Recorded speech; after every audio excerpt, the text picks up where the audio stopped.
The people who walked in darkness have seen a great light. Those who lived in a land of deep darkness, on them light has shined. Isaiah chapter 9 verse 2.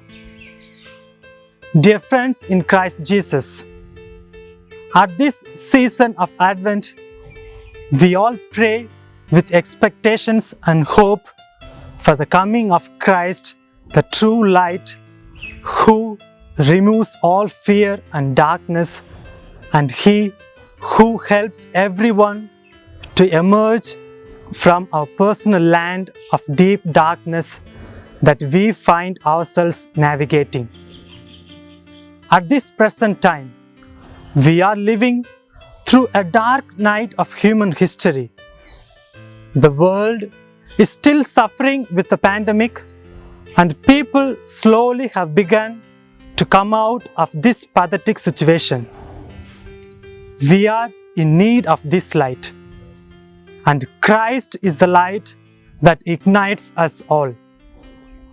He is the one who brings God's radiant light in the world to bring healing, to spread love, and to overcome all forms of oppression and beat weapons of war into instruments of peace and love.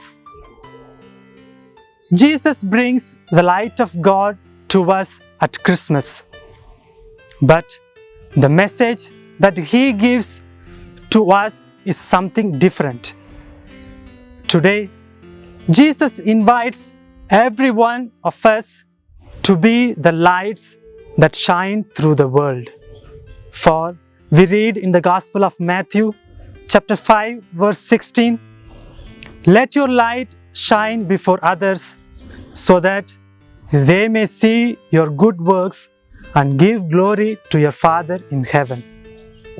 Yes, dear friends, today you and I are called to be the lights that shine through the world in our words and our actions, in every circumstance and towards everyone around us. When does the light of God shine through us?